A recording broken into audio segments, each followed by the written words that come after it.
This is Desert Agave Fiber Arts, Episode 3, Playful Knitting for Mental Health Recovery. I'm Christina, and like I said, this is Desert Agave Fiber Arts. I'm a Latinx, fat, bipolar writer and fiber artist with PTSD. My pronouns are she, her, hers. I grew up in Wisconsin, but have lived in New Mexico since 1998. I've been a writer since forever and a fiber artist since just 2021. I explore my creativity these days through writing, but also through the fiber arts. I spend some time embroidering, sewing, a lot of time knitting, but also spinning, trying to figure out how to do wool processing, and also I spend a lot of time thinking about mental health. I'm not an expert in these things, but the process of discovery, experimentation, and wild leaps into the dark have brought me a lot of joy and a lot of peace, and I hope to share that with you. So first of all, for anyone who watched my first 2 episodes, I'm so sorry I disappeared for the entire summer. That was not my intention. My intention was to post episodes every 2 weeks. I won't go into great detail about it, but essentially this summer was a huge mental health challenge for me. The month of July in particular really found me on shaky ground.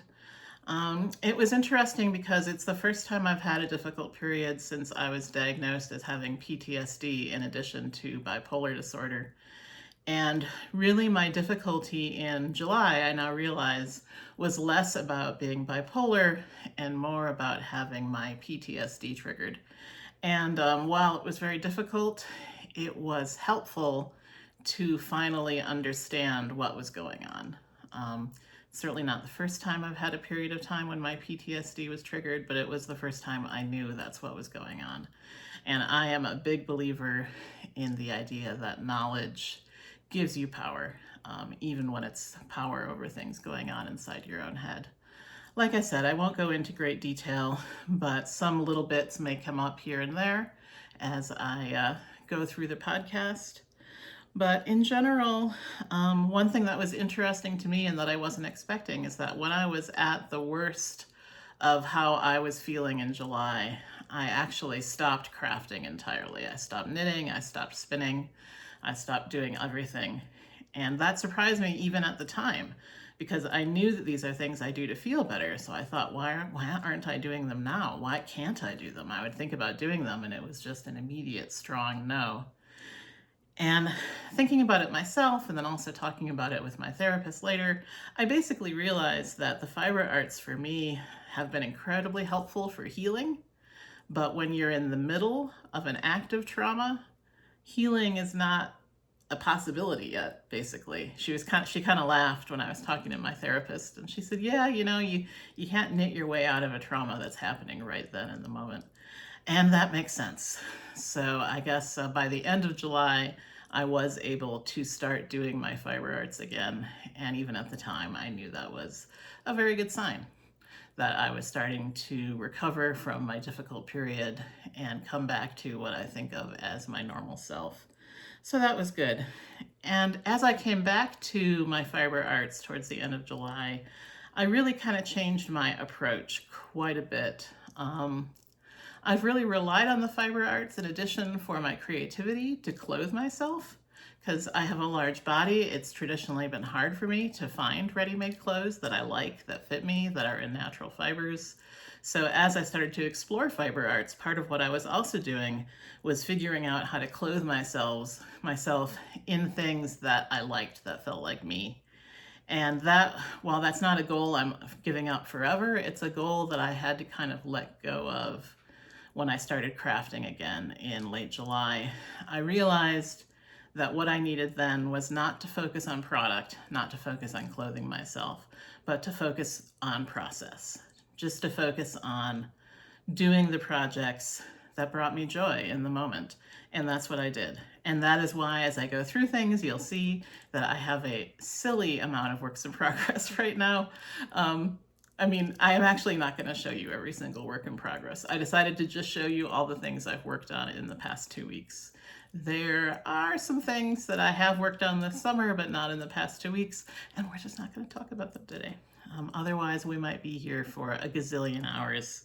But I've just been giving myself permission to play, to do whatever project felt good to my soul and my fingers in the moment, and it has been incredibly healing. I'm not quite ready to go back to being, 50-50 process product, but I'll probably go back there eventually. But right now, I'm having a really good time playing, and I wanted to share that with you. All right, so first we're going to do some finished object story time. The first one is the piece that I'm wearing. I finished this tee almost exactly a year ago. It was a year ago this week. And it's a little too big for me now, which is ironic because it's the classic LBD designed by Jen Parasini of One Wild, and something that she and her design partner Elizabeth are known for is fit, is helping people achieve wonderful fit. And at this point, this sweater is not a wonderful fit on me. It's got way more ease than it's supposed to. It's not their fault. When I made this last year, it fit me perfectly. It was actually amazing to realize that I had made something that fit me so well. And it was also only the second garment that I had knit. And it's really the garment, it's special to me because it's the garment that made me feel like I knew how to do this knitting thing. I had to figure out a lot of things while I was making this garment. When I started it, I had never even done increases before. And boy, did that give me trouble at first. But by the end, they were no big deal. And the pattern of the classic LBDT BDT really helped walk me through it and taught me what to do. It was a wonderful pattern. I'm really kind of a big fangirl of One Wild Designs, and consider both of the designers to be friends at this point. I spend some time hanging out on their Slack every day, and usually about half of the garments I'm thinking of knitting or am knitting are one of their designs. So yeah, it's this tee was important to me. And yeah, at this point it's a little big. I put it on today for the first time in a while. It's knit out of Purl Soho's linen quill, which might be a summer yarn if you live in a different climate, but when you live in New Mexico, where summer days these days are often up to 100 degrees or more, linen quill's a little hot. For me, it's not cool enough for 100-degree days. But today, I think the high is only going to be in the 80s, and I was like, I think I can wear it today. It's a blend of wool and alpaca and a little bit of linen. And for me, here in New Mexico, it's really more of a spring-fall thing to wear more than summer. And then the thing, and I have to be so careful how I talk about this, but it's true my measurements have changed since I made this. When I made this, my bust was 52 inches, and my largest circumference was my hips, which was 65 inches.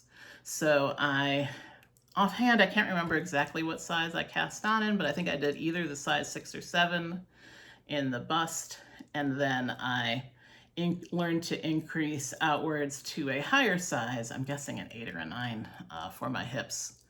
And it fit me, and it was wonderful. And these days, my bust has gone down from 52 to I think 51, and my hips have gone from 65 to I think it's 61. And this is never going to be a weight loss podcast. I'm not going to be a weight loss person. I've done that. That was a game I've done before. I'm trying to do something different this time. Basically, what has happened is when I turned 50 in February, I found myself in a place where I had debilitating arthritis, especially in my knees. It was so bad that sometimes I couldn't walk across the room without crying. And I have a high pain tolerance. That's sort of something I've always known about myself. So for it to be at a point where just walking across the kitchen while trying to make my son breakfast made me cry, made me realize just how much pain I was in. In addition, I have type 2 diabetes. I have for about a decade, and it's always been under control. But right around then, I got my blood work done like I do every 6 months. And for the first time, my A1C was quite elevated, above the level where my doctor wanted it to be by quite a bit. And I just kind of realized my health is really not good right now, and I want to do something about this because I would like to be able to walk across the room without being in pain. I want my diabetes to be under control.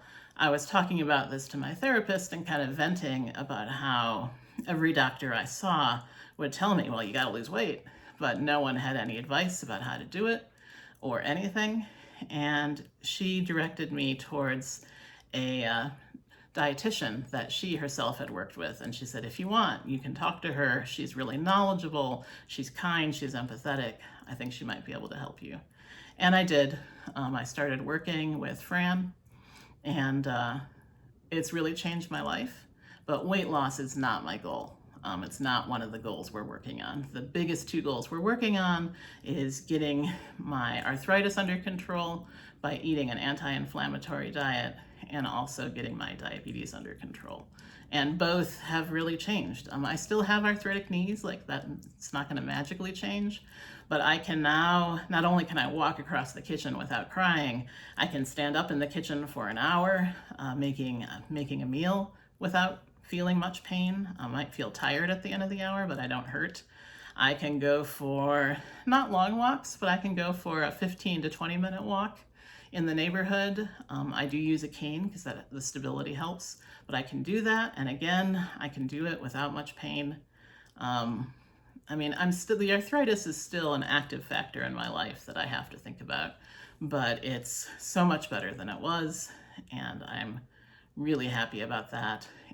I also recently had my blood work done again for my diabetes, and my A1C went way, way, way down. It's actually lower than it was before when it was at levels that my doctor was happy with. It went even a little lower than that. So I'm happy with that as well. And I think I have experienced some weight loss while working on these issues, and honestly, I think of it as a side effect and not as a thing I'm striving for, not as my goal. It's just not my goal. And that's what it is. It's a side effect. And it means my measurements are going down right now. And that's actually impacted my making because I'm kind of a slow maker, in part because I work on so much stuff. And it occurred to me that if I cast on a new sweater now, I don't even know what size to do, because I know I probably won't finish it for somewhere in between 3 months to a year. And I don't know exactly what my measurements will be at that point, and that's a little frustrating. And what I decided to do was to focus more on other things for a while, like accessories. I have a blanket project, and I am still finishing up some works in progress that are garments, and I'm figuring out basically what works in progress are things that I think I will enjoy, even if they're a little oversized. And similarly, this t-shirt I'm going to keep wearing, even though at this point it's a little oversized. I was looking at it when I put it on today, and I realized if it was just a little bit longer, I actually would enjoy wearing it with leggings. And I think that can happen. It's due for being washed again, so next time I wash, I'm going to block it.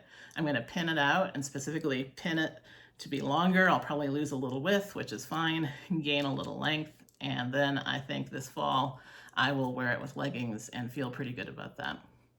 So I just wanted to address that issue, the fact that my measurements are going down, and assure you that this is never going to be a weight loss podcast. I'm not going to be crowing about my numbers or whatever.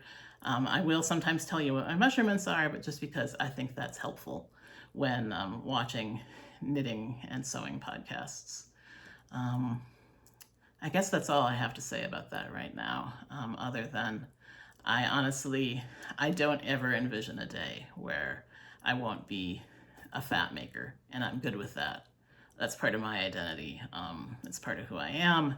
It's part of who I've been for pretty much my whole adult life, and I'm good with that. My body and I are friends.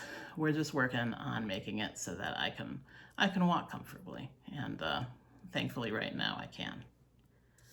All right, so I guess that wasn't just mental health, that went into some physical health, but that's sort of part of the story of this classic LBD. All right, now some things I finished this summer. The first one I want to share is, some of you might remember I introduced you to Frog. I think it was my first podcast I introduced you to him. And now I want to introduce you to Toad. You can see that he is shorter than Frog. He's got sort of less of a neck, a little less of a torso. And yeah, I finished Toad in July. He was really the first thing I started working on when I found myself able to craft again. And what happened towards the end of July is about 12 hours after we dropped my son off at his sleepaway camp, my husband came down with COVID, and it was a big old mess. He and I were isolating from each other. I was trying to take care of him without actually having contact with him because I was hoping not to get COVID, and I didn't. I never did. And also we had to contact my son's sleepaway camp and let them know his dad had COVID. He had definitely been exposed to his dad before he left, and they had to tell him that his dad had COVID. He was really worried about us. He was also, everyone was really worried that he was going to get sick at camp. He still had a good time at camp, but he had to wear a mask until he tested negative twice. He also was moved from the dormitory with other kids to a bedroom all by himself so he could sleep without a mask at night. And it was really stressful for him and for us. And I just knew while he was gone that I wanted to get Toad done for him when he returned. And so once I felt able to work on it, I did. And Toad, the knitting was mostly done. What I had to finish was his face. The eyeballs, you have to steek little holes and then knit these little eye cups.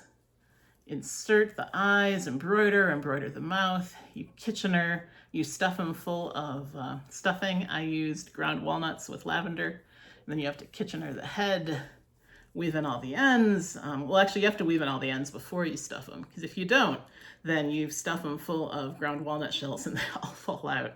Because when you're done knitting, there's little holes in all sorts of points. So what I did when I wove in my ends is I took my big long ends and I used them to sew up all the little holes. I was pretty proud because when I finally did fill him up with sawdust, nothing fell out. I had managed to seal up all the holes pretty well. And I like his little face. My son was pretty happy when he came home to find that Toad was done, that finally Frog had his buddy. They are both still naked, which my son, of course, pointed out immediately. And I have promised that I'm going to try awfully hard to get their clothes done by Christmas. My son points out this means it'll be a one-year project because I started Frog right after Christmas. That's true. I embrace that. What I have learned doing Frog and Toad is that that's a wonderful pattern. It's by Frog and Toad Cast. And I love the yarn. It's the yarn kit that's sold associated with the pattern. I do not love making teeny tiny toys. Boy, that's what I learned. The whole thing was knit, DK weight yarn on #1 needles, DPNs. And sometimes a little joint was so tight, I found myself grabbing an actual needle and using it as a knitting needle to get an increase or a decrease done. It was real fiddly. I think that's the nature of this kind of thing. And it was not a kind of fiddly that was for me. I very much did it because the story of Frog and Toad is special to my family and special to my son, and I wanted him to have these. But it did not leave me with a desire to make more toys. And now I've got to knit them some clothes. I figure I'll start on the clothes on December 1st and see how far I get. We've agreed I'm going to do Frog's clothes first because his pattern has pants and a little sport jacket knitted. Frog, it's a stripy bathing suit is what the pattern gives you. And my son and I both feel a little weird about that because if you've read the Frog and Toad stories, Frog does not feel good in his bathing suit. Frog feels ridiculous in his bathing suit and he's embarrassed for people to see him. And I said to my son, I feel bad making Toad clothes that he feels embarrassed to wear in front of other people. That seems wrong. And my son started laughing and he said, Mom, do you know that you're doing that thing where you take an inanimate object and talk about it like it's a person with feelings? And I said, yeah, I know I am. I do that. And then he agreed with me that, yeah, it seemed kind of wrong to have Toad wearing clothes that didn't make him feel good. So he's considering letting me try to figure out how to make Toad a sport coat and pants too, instead of a bathing suit. I'm pretty sure I can do it.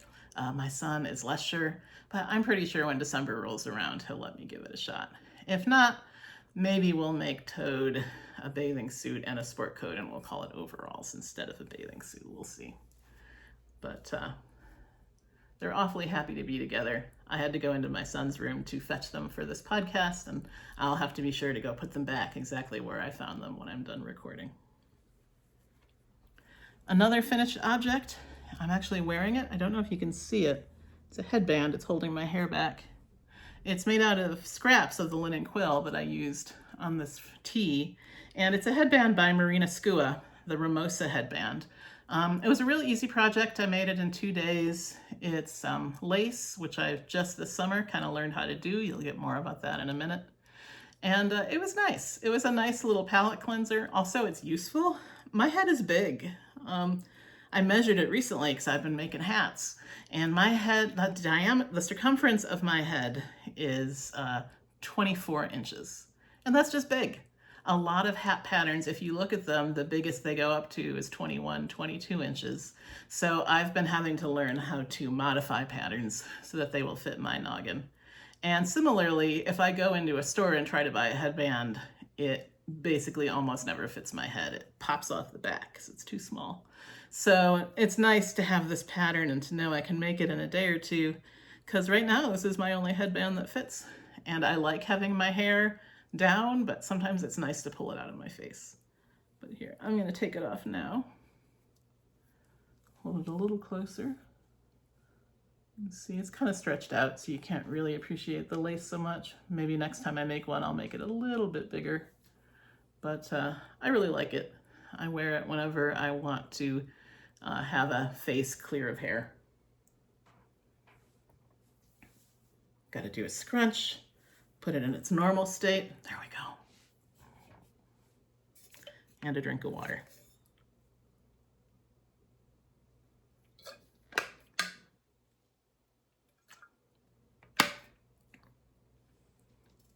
All right. My next finished object, I'm quite proud of. It is my first pair of hand-spun socks. Socks made from yarn I spun myself. That feels like a big deal. The fiber that I spun with was Shetland from Skagit Fiber Mill. And the gray is a Shetland silk blend. And then the pink is just Shetland. And I spun it at approximately DK-ish. Shows thinner sometimes, thicker sometimes. I'm still a beginner spinner, but it made a pair of socks that fit on my feet. They're a little too big to fit in even my big Birkenstock clogs. I think they're gonna be more winter bed socks, scuffing around the house socks. That's okay, I'm good with that. I'm really happy with these. Next time I make this pattern, it's the Bear Paw Socks by Andrea Mowry, and I definitely will make this pattern again for DK weight socks. Next time I make a pair of DK socks, I'm gonna try doing one size down. This was the biggest size that I made these in. Because they're stretchy enough, I think one size down would still fit my feet and would be more likely to actually fit inside shoes too. But I'm quite pleased with these. Also, DK weight socks are great. They knit up so much faster than fingering weight. But most of all, knitting with your own hand spun is really, it just feels good. And it's also a huge teaching moment because it teaches you so much about your own spinning. And I feel like knitting with it just gets the intuition of how to spin into your fingers better. And I feel confident the next time I knit socks from yarn I've spun myself, they'll be a little less lumpy, a little more even. But I love these just the way they are. And then, probably my pride and joy that I worked on this summer is this beret. So I told you I was working on another hat. This is the Kutar beret, designed by Sari Nordlund. It's lace, and it's made from knitting for olive merino and silk mohair held together. I'm sorry, I don't recall the name of the color. As you can see from this and my t-shirt, I'm real fond of this deep teal. And this was a hat, I would have to check the pattern, but I believe it was intended to fit a head up to 21, maybe 22 inches. And I knew that wasn't gonna cut it for me. So what I ended up doing was I looked at the lace, I looked at what was happening towards the end, and I saw that towards the end of the hat, you're doing these decreases to bring the size of the beret down to a head size. And I omitted the last set of decreases.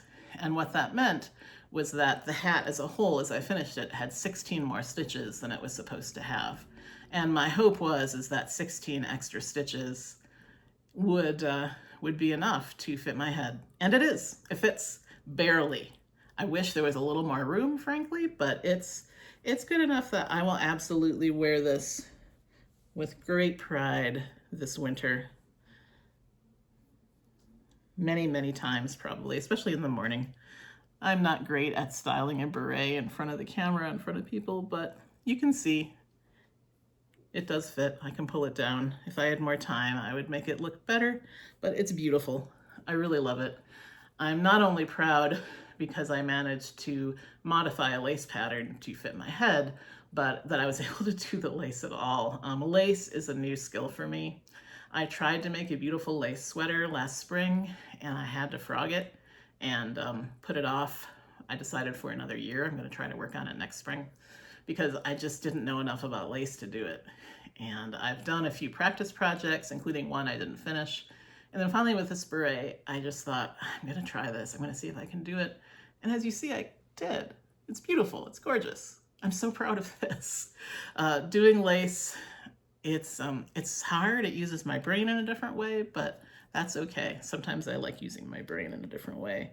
And I've even fantasized, there are other couture patterns by Sari Norland. She has a tee, she has a sweater, I think there's a cami, and I've thought of making the sweater or the tee with the same lace design at some point. Probably not super soon, but at some point. Another thing that was new for me with this is I had never knit with mohair before, silk mohair. When I first started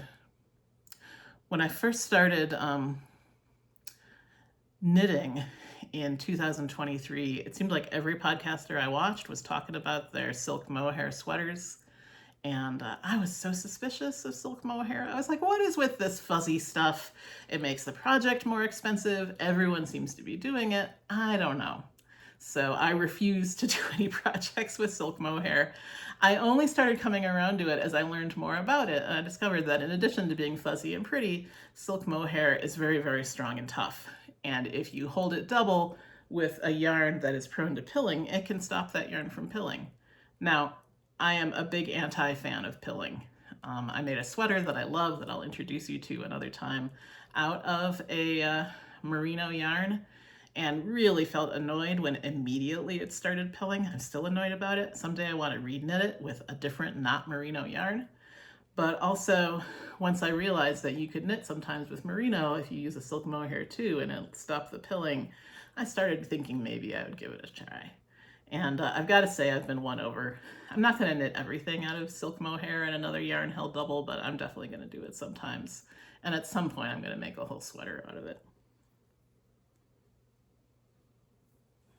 All right, that takes us to my silly number of works in progress. And again, just to repeat, this is not by any means my only works in progress. One of them I'm going to get out. I actually pulled it out for the first time this summer, this morning, but I want to show it off now. I think I showed it last time, or at least talked about it. This is a knit in progress. It's by Jen Parasini of One Wild. It's the Who Can Stay sweater. It's graded on a men's size chart, and I am not making it for me. I'm making it for my husband. This is the back of the sweater. I worked on it today. I've got the front of it done, ready to be joined to the back when the back is prepared. It's all tangled up. All right, it's all tangled up, but here's the top of it. It's really going to be a good sweater. It's going to look so good on my husband. And I stopped working on it basically because July came and my mental health went kaput. And this was a test knit that was supposed to be done, and I was just too stressed out, so I stopped working on it. Looking at it made me feel stressed, even though it's a beautiful project and the pattern is wonderful, and I just needed to take a break.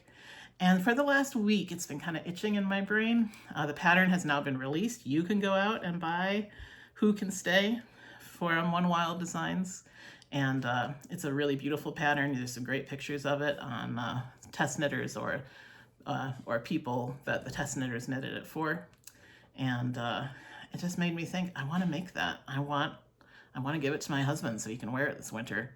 And I felt like I could work on it again with joy instead of with dread. And I took it out, and sure enough, I had a really good time working on it this morning. I did discover that when I stopped knitting it at the beginning of the summer, I stopped halfway through a row and I didn't leave myself any notes. So it took me about half an hour of staring at the project and the pattern to figure out where the heck in the pattern I had stopped and why I had stopped midway through a row. I eventually realized it's got a repeating stitch pattern you can see. And on my last row, I had started knitting in the wrong knits and purls, and I had basically broken the stitch pattern, and I needed to rip out that row and start again. And apparently that was so stressful to me 2 months ago that I just put it down and didn't pick it up for 2 months. So today I spent, probably took me 10 minutes to rip it out and get it back on the needles, and then I started working again. And I don't know exactly when I'm going to get it done, but I really hope to have it done before winter ends so my husband can wear it and I can look at it and think, I made that. And it looks fantastic on him because it's gonna. So that's good. I've also been spinning. I've been spinning on all of my spinning wheels. I'm not going to talk much or at all about what I've been spinning on my treadle wheel and on my e-spinner, but I'll just point out I've been doing some spindle spinning. The two main spindles I've been spinning on are behind me. I've been continuing to work on spinning Zella on my Slim Mary from Mirkwood. That's the white fiber. You can see the other one not as well, but I've also been spinning the Merino Mutt processed by Melly Knits on a Texas jeans spindle. And it's so interesting working on both together, I think, because basically the fiber that I processed is not processed very well, and the yarn is super lumpy that I'm making with it, and there's like neps all over the place, and it's just not great.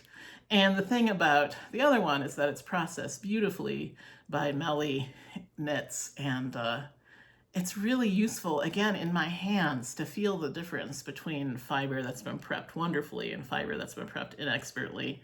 And I'm really hopeful that it's going to mean that I do better next time at prepping more fiber from Zella or from one of the other fleeces I plan to scour once the weather cools down a little more. And yeah, it's just cool. It's really interesting to go back and forth from one to the other. Okay, and then I grouped these next three together because I'm working on 3 different pairs of fingerless mitts, and I'm really loving all 3. The first pair is for Dave.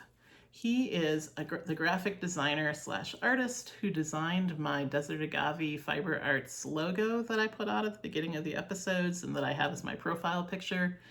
It's an agave with a support spindle as the middle flower stalk, and I love that thing. And he designed it and wouldn't tell me a price that he wanted to charge me.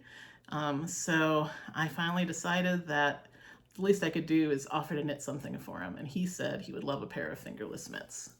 So this pair is almost done. It's the first one. It needs a thumb, which I don't think is going to take me very long at all. I just bound it off last night. And this pattern is the Rodin Mitts by Isolde Teague. Let me look at tell you exactly what the wool is. It's Rama Garn in a DK weight, this sort of natural dark gray. And I loved working on these. It was a fun pattern, like fairly simple, but in a satisfying way. And I love how the thumb stitches look, how they go off in a diagonal like that, really satisfying.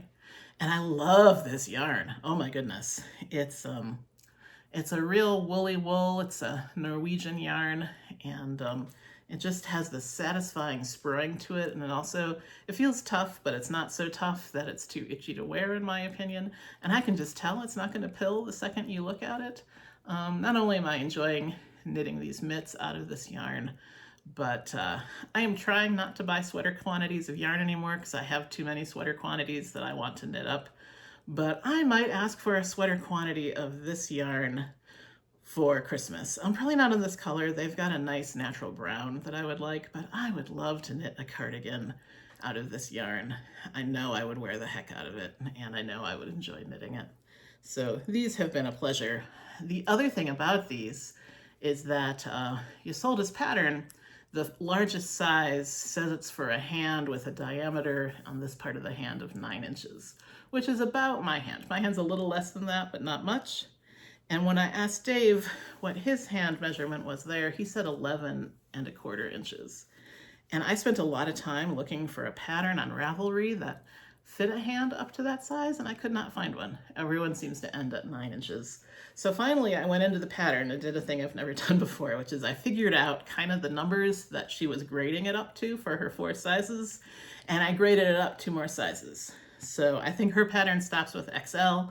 I graded what the numbers would be for XXL and triple XL. I cast on triple XL and got through the cuff, and it just, I mean, it looked like it was a mitt for Andre the Giant, and I didn't have Dave there to try it on, but I was pretty sure it was going to be too big for him, so I ended up pulling it out and using the numbers instead for the double XL that I'd come up with, and that's what this is. You can see it fits on my 9-inch hand, but that there's a lot of give, so I feel reasonably confident that this will fit him comfortably. I'm debating between trying to get it to him to try it on once it's done before I make the second mitt, just in case I need to pull it out and make the larger size after all, or if I should just trust that the ease is enough that it's going to fit him well. I'm leaning towards just making the second mitt. It knitted up pretty fast. I started this mitt less than 2 weeks ago. Been working on it for a little more than a week, but not much. So it's definitely not going to take me long to make the second one. Look how nice that is. It's a beautiful mitt. I love fingerless mitts. They really come in handy. Oh, also the bag is another finished object of mine. I made this bag. It was the first time I inserted a zipper on anything with a sewing machine, and I'm real happy with it. It's got a fun lining, contrasting lining, and it's a good project bag. I plan to make more like this. It was a nice project one week. I made this my son's first week of 7th grade. I just felt like I needed something to distract myself, so I didn't worry about him too much, and a new sewing project was just the thing. All right, I've got more mitts, but first water.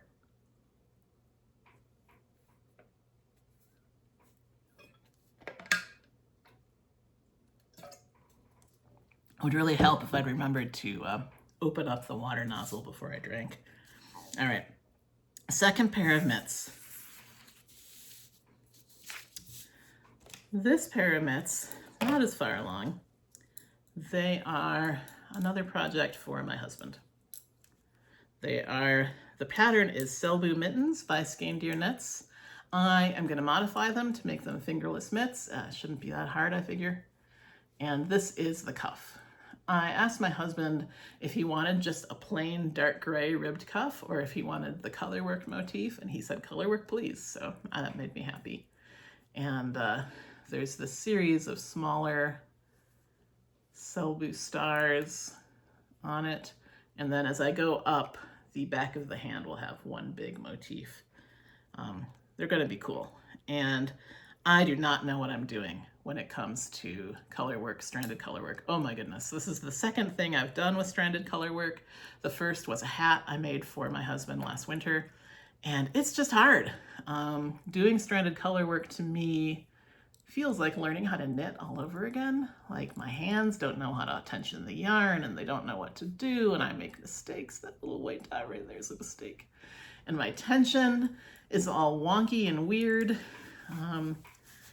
I did manage to make my floats loose enough that it will go onto a human hand, and my husband and I have hands and wrists about the same, so if it goes on me, it'll go on him.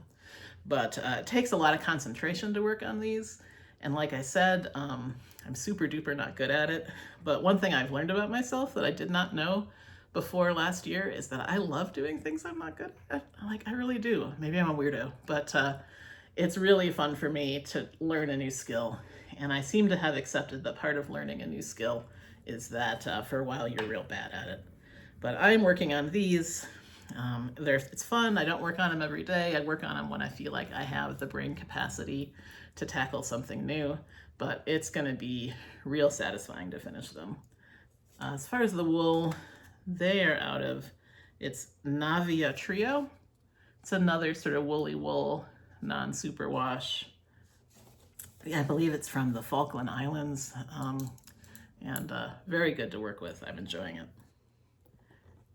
And then finally, my third pair of mitts.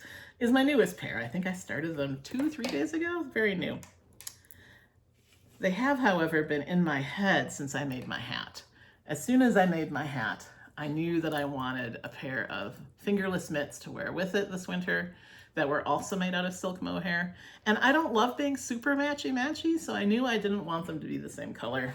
I decided what I really wanted was a pair of red mitts. You see I made a little mistake there. I do that, I make mistakes. I'm okay with it. It's a twisted rib, red yarn. It's just gorgeous. It's so fun to work with, and I love how they're gonna look, and they're definitely gonna fit me just fine. There's gonna be 3 inches of twisted rib when I'm done. And then the hand is this beautiful twisted stitch pattern. And this, believe it or not, is a test mitt. They're Alma's knits. The designer is Kavitha Rahman, and I am test knitting for her. It's due September 23rd. I'm making the largest size. I'm the only tester making the largest size. And I did contact her when I offered to test knit, and I said, this pattern's perfect.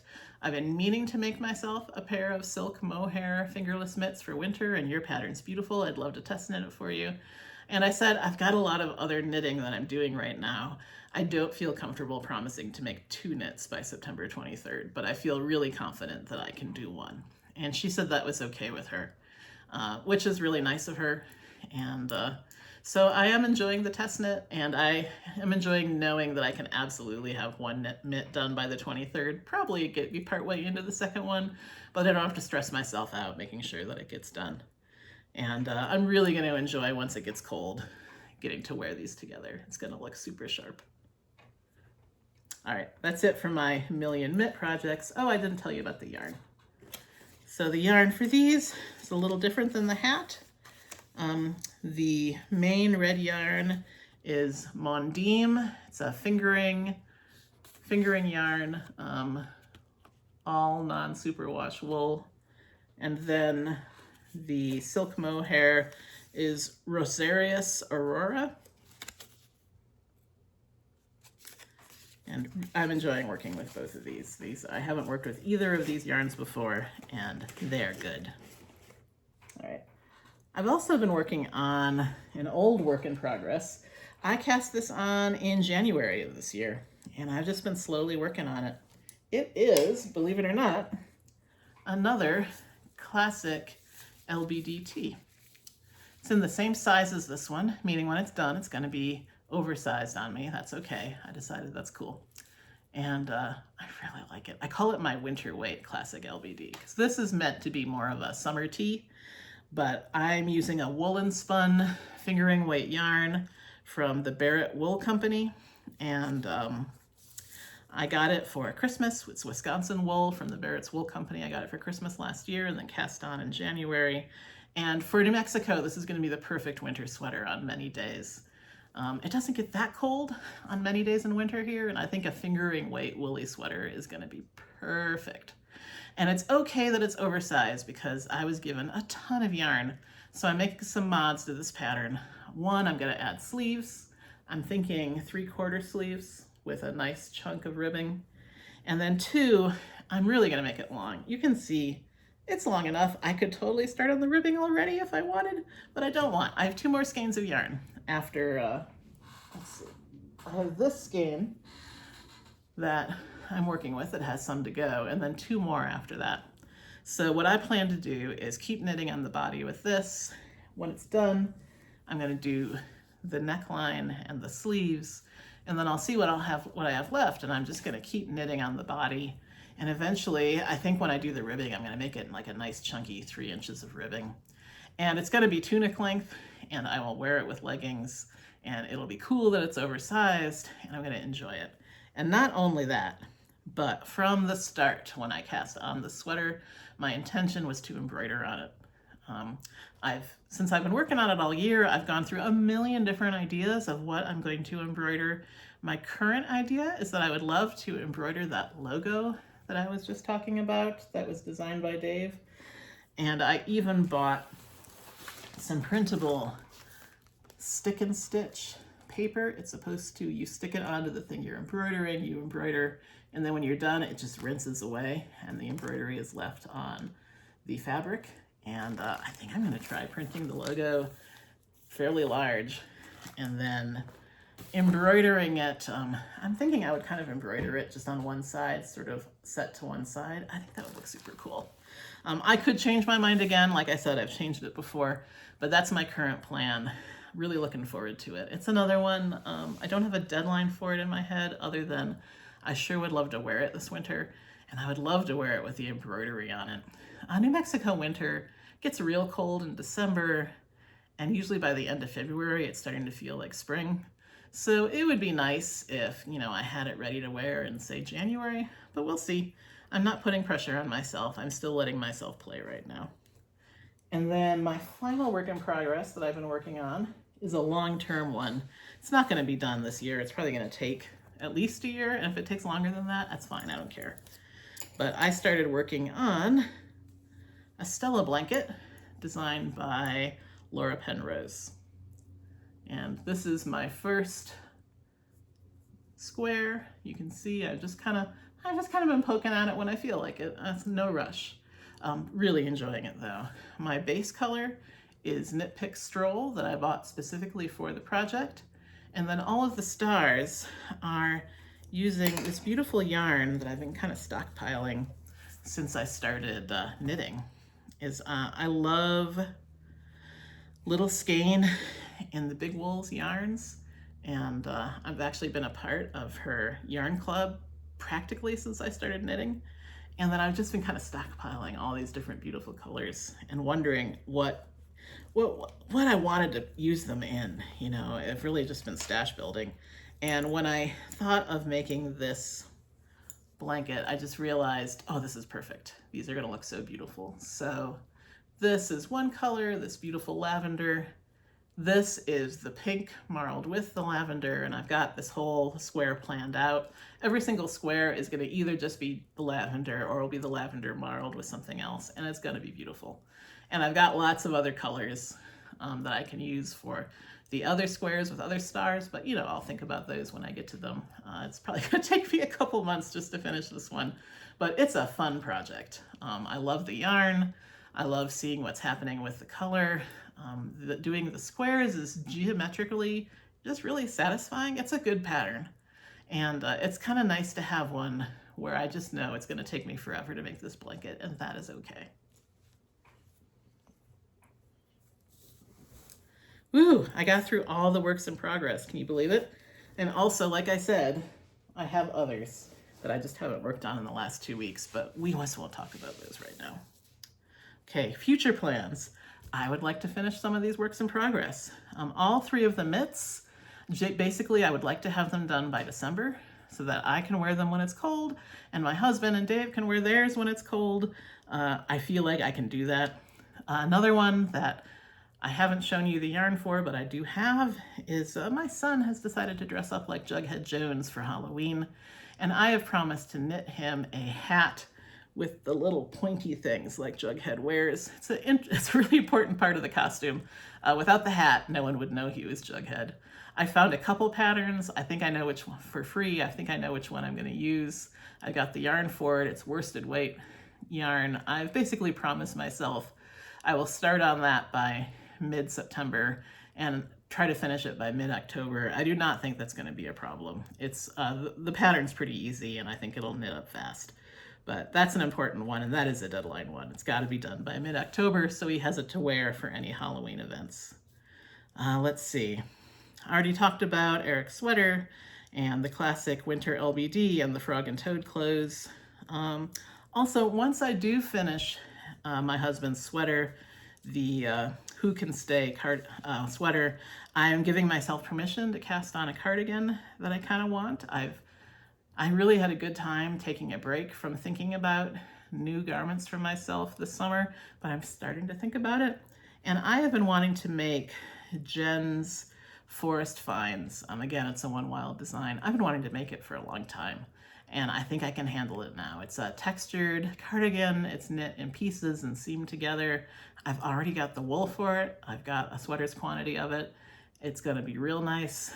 And when I finish When I finish my husband's sweater, who can stay, it's also knit in pieces and seamed together. I just feel like it'll be a natural to replace it with another seamed project. Something that's nice about it is that you can just work on the little individual pieces. You don't have to carry a whole sweater around. And I just really like cardigans. They work for me in the winter. Many winter days I can wear a cardigan just as my winter coat when I go outside. They're easy to take on and off if you get too hot inside. They just work well for New Mexico winters, and I want lots and lots of them. And the next one I would like to have is definitely Forest Finds. I've also thought vaguely that once I finish the Winter Weight Classic LBD, I will cast on a non-cardigan sweater for myself, maybe. But that's enough in the future that I'm sure there's a million things I could make. So I don't know. We'll see. And like I said, I've got multiple sweater quantities stashed away. I'm going to try to, whatever I make, have it be something using yarn I already own. Really trying hard not to buy sweater quantities for a while until I knit a few more sweaters. When I was buying all those sweater quantities, I had these really big ideas about how fast I could knit. Turns out I don't knit that fast. I've come a long way considering I've only been knitting a little over a year and a half, but I am not super speedy. So, if I can finish 2 to 3 sweaters this year, I will have been doing good. And if you realize that I'm only knitting sweaters for myself at the rate of 2 to 3 a year, then I realize I've already got enough sweater quantities for a while. Yeah. Okay. And then also I'm hoping as the weather cools to spend more time in the wool room.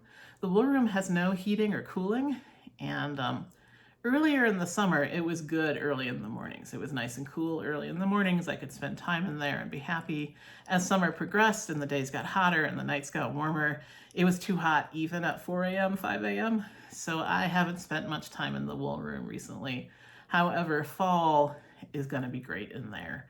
And I've got some fleeces to scour, I've got some fleeces to process. I've got a new blending board that was my Mother's Day gift, but it just arrived last week. I've got some hand carters that I haven't broken in yet. I'm really looking forward to spending time in there in the early mornings again, once I can do it without feeling like I'm sweating, an entire day's worth of water when I try to work in there. It's gonna be good. I am, after this, going to do my best to go back to posting every 2 weeks or so. Please do like, subscribe, comment. That helps me a lot. Thank you so much to the people who are already subscribed right now and anyone who comes across this and watches it. I appreciate you so much.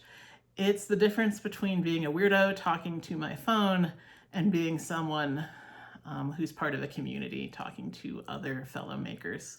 And thank you for making me less of a weirdo talking to my phone and more of a fellow crafter. I'll see you again soon. In the meantime, you can find me at my author website, KristinaSocorroJovovich.com. It's got links there on the Works Published page to things online that I've written. You can also find me on Instagram at @CJovovich or on Ravelry. I'm not great on Ravelry about posting projects, but I do post some, especially test knits. And you can find me on Ravelry. I believe it is CS Jovovich. I will put all those names below in case I got one of them wrong. But thank you so much for sitting with me for nearly an hour. Really appreciate you. Really glad to have a chance to try to be part of this making community.